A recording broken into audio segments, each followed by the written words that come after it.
Notre invité est Daté Kodjo Amouzou, artiste plasticien togolais. Avec lui, nous allons parler de son art, de sa passion et surtout de son exposition à venir le 9 décembre, précisément à Lomé, la capitale du Togo. Vous allez bien, Amouzou? Bien, merci, monsieur Taboué. En pleine forme? Ça va. Alors, vous pouvez nous parler un peu de votre début? Ah oui. J'ai commencé la peinture ou bien les arts visuels il y a de cela plus d'une dizaine d'années. Donc, j'ai été formé en étant autodidacte et aussi en participant à des ateliers, des symposiums et résidences au Togo et un peu partout dans la sous-région. Et bon, c'est là où on en est. Alors, pour inspirer les jeunes qui nous suivent et qui adorent votre métier, un peu partout dans la sous-région, ou précisément? Que ce soit du côté de Cotonou, du côté d'Accra ou bien de Ouaga, du Nigeria. Ouais. Et vous pensez que ça évolue là-bas par rapport au Togo, à votre pays et tout ce qui se fait ici? Oui, bon, en voyant l'évolution de l'art dans les autres pays de la sous-région, je peux dire que, bon, on est, je ne veux pas dire qu'on est en arrière, mais ça vient petit à petit quand même. Mais par rapport aux autres pays de la sous-région, là où ils en sont aujourd'hui, je pense que c'est à féliciter. Alors, que représente l'art en général et plastique pour vous aujourd'hui? L'art en plastique pour vous? Là, moi, j'ai l'habitude de dire que l'art, c'est un esprit rendu réel. L'art est l'esprit rendu réel. L'esprit rendu réel, hein, vous faites aussi de la philosophie? Non. Alors, nous allons aider nos chers amis qui sont câblés. Oui, expliquez-nous. Oui, c'est juste pour dire que c'est un outil de développement. C'est un outil qui aide à apporter de la lumière, de la connaissance à des personnes ou à ceux-là qui ont envie de voir une lueur ou bien qui ont envie de voir un avenir radieux dans la vie de tous les jours. Alors, vous faites aussi le slam, poète slameur. J'étais poète slameur. Bon, enfin, je ne vais pas dire que je l'étais, parce que je peux toutefois, si on me donne le micro, je peux toutefois encore slammer. Nous avons commencé le slam au Togo. Et bon, après, moi, je me suis très tôt ou bien plus penché sur les arts visuels. Donc, j'étais slameur à la base, oui. Alors, dans quel domaine de l'art vous représentez concrètement, Amouzou? Dans les arts visuels. Dans les arts visuels. Donc, c'est pour ça que j'ai l'habitude de dire que je ne dis pas que je suis un artiste, je dis juste que je suis artiste. Donc, ça veut dire que je peux toutefois écrire, je peux toutefois peindre, je peux faire aussi de la scénographie ou bien d'autres choses. Alors, on peut parler aussi de vos œuvres, hein, lesquelles? Quand on veut parler de Amouzou Daté, quelles sont ses œuvres? Les œuvres que j'ai fait ici ou bien... Ici ou ailleurs? Bon, j'ai fait des fresques ici à Lomé.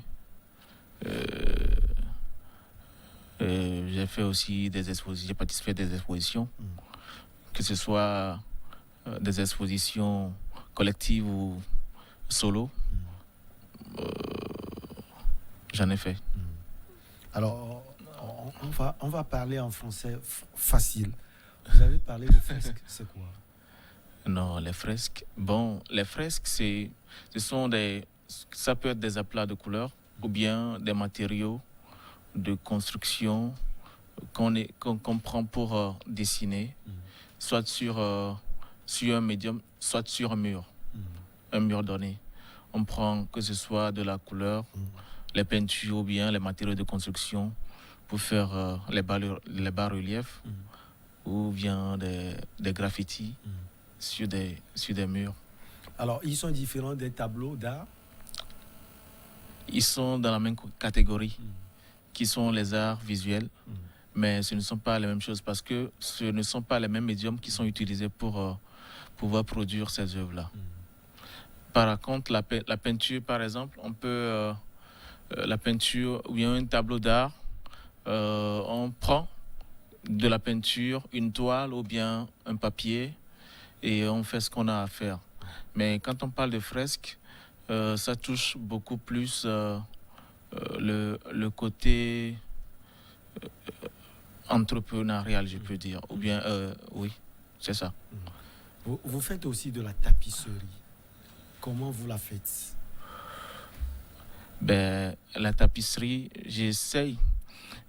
je conçois les maquettes et on m'aide à imprimer ou bien à tapisser. Et c'est tout. Alors, vous avez parlé également des expositions individuelles et collectives. Où se trouve la différence entre les deux? Vous faites des expositions... Les expositions collectives, c'est le fait que plusieurs artistes se mettent sur un projet pour exposer ensemble, en fait. On prend peut-être déjà 2-3 artistes, ça fait une exposition collective. Mais quand c'est un solo show, c'est toi seul, c'est une exposition individuelle. Alors, ces expositions collectives, vous avez eu à les faire où? À Cotonou, à Abuja? Où? Oui, j'ai fait des expositions collectives à Cotonou. Dernièrement, c'était à la Maison Rouge de Cotonou, où on exposait sur les toilettes sèches. Et à Abuja, et aussi à Accra. Et c'était avec quels artistes? Et ils sont reconnus ou bien ils sont dans l'anonymat dans leur pays et en Afrique? Non, ce sont des artistes reconnus. Par exemple, au Bénin, à Cotonou, par exemple, on a exposé pratiquement 30 artistes de la sous-région, dont j'en fais partie. Donc, ce sont des artistes reconnus. On voit que vous sortez beaucoup, vous avez une relation particulière avec les autres artistes. Est-ce que vous avez cette même relation avec des artistes togolais? Bien sûr. Que ce soit les aînés ou bien ceux qui nous suivent, je suis un artiste et eux aussi le sont. Et chacun connaît sa place. Chacun connaît, dans la mesure des choses, comment les choses fonctionnent. Donc, chacun se doit ce respect. Alors, et l'exposition individuelle, je comprends mieux, c'est vous-même avec vos œuvres. Vous avez eu à faire ça où? Au Togo? Au Ghana? Oui, les expositions individuelles, j'en ai fait ici. J'avais fait ma première exposition individuelle ici à Lomé. C'était Fil Bleu dans le temps. Mais maintenant, je pense que c'est Espace Level qu'on l'appelle. Mis à part ça, j'ai fait une exposition à la médiathèque Jean-Paul II. C'est en 2013, je crois. Et bon, après, j'ai fait des expositions collectives avec les artistes, tout un panoplie d'artistes ici à Lomé. Alors, après ces expositions, comment vous voyez vous-même, surtout que vous avez eu la chance d'être à Mosou, de faire des expositions collectives et surtout avec des artistes de renom au niveau de la sous-région? Oui, bon, je me dis que le travail, on ne finit pas d'apprendre, on continue d'apprendre parce que les arts plastiques, c'est une école qu'on continue toujours d'étudier, de voir, de ne pas tomber dans la monotonie, d'essayer de faire au mieux ce que nous avons à faire. Alors, vous avez dit, je l'avais lu quelque part, que l'art est un outil de travail. En quoi l'art est un outil de travail? De voyage, j'allais dire, de voyage. L'art essaie d'amener les âmes que nous sommes à des lieux où le physique ou bien la vue ne peut pas nous apporter. Ça veut dire simplement que l'art est transcendantal. C'est savoir au-delà des évidences sensibles. Alors, les thèmes et les mots que vous sortez sont purement philosophiques. Est-ce que cela veut dire qu'un artiste de votre acabit doit forcément s'intéresser aussi à la philosophie, à la psychologie et à d'autres domaines de la vie? À tous les domaines de la vie, je vais dire, parce que quand on est artiste, on s'interroge beaucoup sur que ce soit les problèmes, que ce soit les biens que la société nous apporte, que ce soit tout ce qui accable l'homme. On a besoin de pouvoir se mettre dans ces pots-là pour pouvoir donner ce que nous avons à donner à un moment donné. Alors, pour vous, l'art est-il un voyage, une découverte ou une marque? Les trois. Je me dis que l'art, c'est d'abord une découverte, ensuite un voyage, parce qu'on ne finit pas d'apprendre. On est dans un processus d'apprentissage, donc c'est toujours un voyage, et aussi une marque, parce que en tant qu'artiste, il faut qu'on soit reconnu par notre travail. Si quelqu'un voit une toile datée, qu'il sache que c'est daté. Alors, vous pensez... Donc là, on peut dire que c'est une marque. Alors, vous pensez que vous avez une marque aujourd'hui datée à Mouzo? Oui, je peux le dire. Je peux dire que j'ai une marque. Au niveau de votre pays et au niveau de la sous-région? Bon, que ce soit ici ou ailleurs, quand on voit une œuvre de daté, que la personne sache que c'est daté, quoi. Il ne peut pas donner, il ne peut pas l'associer à un autre nom. Alors, vous vous inspirez aussi de certains artistes togolais, africains, lesquels? Si oui. Non, je ne peux pas dire que je ne m'inspire pas d'autres artistes, parce qu'à un moment donné, il faut voir ce que les autres font pour essayer de donner une nouvelle essence à ce que nous faisons. Ça veut dire que déjà, on s'inspire d'autres personnes, que ce soit de la nature, ou que ce soit toi, même là-bas, en te voyant, ça peut être une source d'inspiration pour moi. Donc, c'est comme ça. Alors, on va parler également de votre exposition. C'est le 9 décembre à venir, à Lomé, la capitale du Togo. Alors, c'est dans quel cadre et qu'est-ce que vous allez exposer? Déjà, en parlant de cette exposition, j'aimerais au passage remercier l'Institut français du Togo et aussi l'hôtel Onomo et d'autres partenaires qui sont sur ce projet et qui nous soutiennent.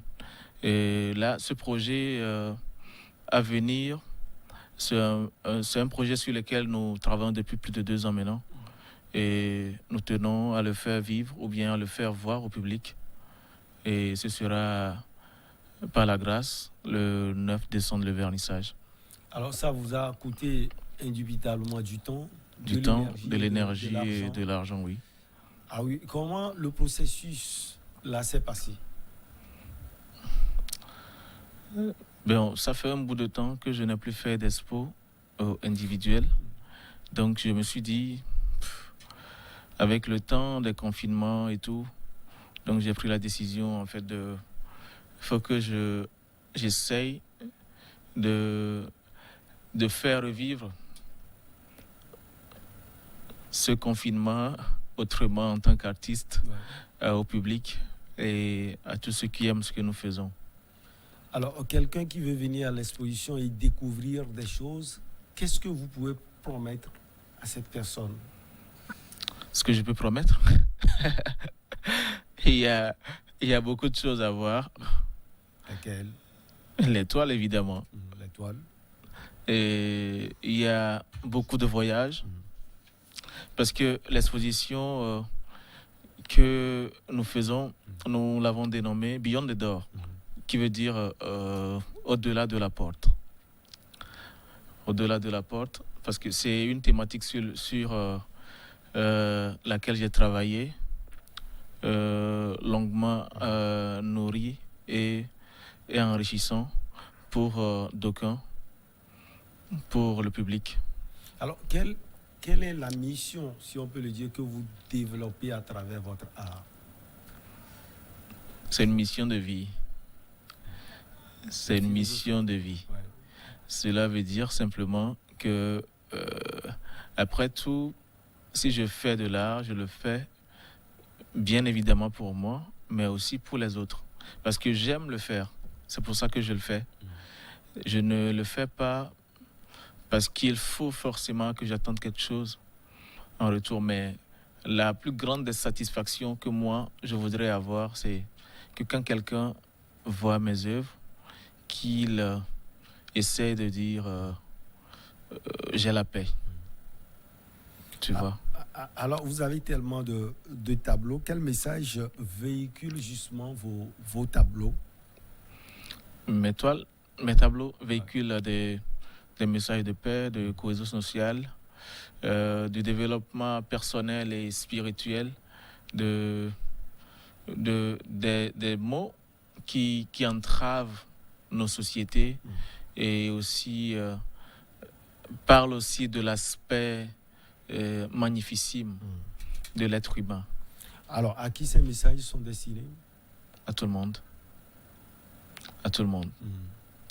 Que ce soit les enfants ou des personnes âgées, des riches, des pauvres, des humains, enfin. Le message est destiné à tous les humains.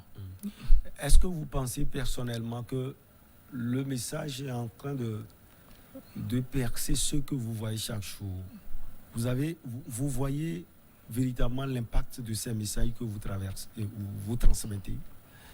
Oui. Comment Du vous moment où le le retour est plus ou moins satisfaisant, vu ceux qui viennent ou bien ceux qui voient ont la chance de voir ce que je fais. Ils aiment la plupart du temps le dire aussi qu'ils aiment ce que je fais. Donc moi déjà, ça me berce l'âme. Alors, vous aimez beaucoup ce que vous faites. Alors, cette question, c'est un héritage? Vous l'aviez eu? Vous l'aviez appris? D'où vient cette passion? Non, je ne l'ai pas appris. Je n'ai pas appris la peinture. J'ai commencé la peinture sur le coup. Du moment où, même à l'école, moi, je n'aimais pas le dessin à la base. Donc, la peinture, je suis venu directement à la peinture, par la peinture. Je ne suis pas venu à la peinture par le dessin ou bien par le crayonnage. Non, je suis venu à la peinture par la peinture et en étant autodidacte. Parce qu'il n'y a personne dans ma famille ou bien j'ai pas eu un mentor pour dire que en le voyant faire, c'est ce qui m'a poussé aussi à commencer. Non. Alors, donc, oui. on a commencé en étant autodidacte et on s'est formé sur le tas en participant à des ateliers, des résidences au symposium et en vouloir apprendre davantage sur ce qu'est ce noble métier qu'est le monde de l'art, surtout des arts visuels. Alors, pour l'exposition, est-ce que d'autres artistes sont invités, même s'ils ne vont pas venir exposer leurs œuvres? Beaucoup. Bon, des artistes sont invités, tous les artistes sont invités, et aussi même les slameurs, mes compagnons d'armes d'avant, je les ai tous invités, donc ils seront aussi de la partie et ça ne peut être qu'une belle fête, je crois. Alors, comment l'exposition sera structurée? C'est le 9 seulement? Une journée? Non, le 9 c'est le vernissage et puis bon, ça va s'échelonner sur plus de 30 jours, donc c'est ça. Bon, je sais que l'objectif premier, c'est l'exposition du 9 décembre à venir. Au-delà de ça, vous avez d'autres objectifs dans la vie? Peut-être. Oui, j'ai d'autres projets. J'ai d'autres projets déjà. J'ai d'autres projets qui sont à venir. Déjà en 2022, il y a pas mal de projets sur lesquels on commence déjà pas à bosser. Et ça va venir incessamment et on vous tiendra au courant, forcément. Alors, j'ai envie de comprendre d'aller en profondeur de ces projets parce qu'il y a des jeunes qui nous regardent et qui sont indubitablement intéressés par ce que vous faites, Daté Amouzou. Bon, est-ce que vous arrivez à vendre vos œuvres au Togo? Vendre. Vendre. Quand on vient à cet état de fait, les jeunes qui viennent actuellement, il va falloir qu'ils essaient de le bloquer dans le système, dans leur système, dans leur intellect avant de pouvoir venir à la peinture. Parce que en étant artiste, au premier choix, ce n'est pas de vendre, mais d'apporter le petit que nous avons en soi aux autres, d'apporter notre lumière, d'apporter le petit carburant à quelqu'un qui est en manque pour pouvoir être éclairé.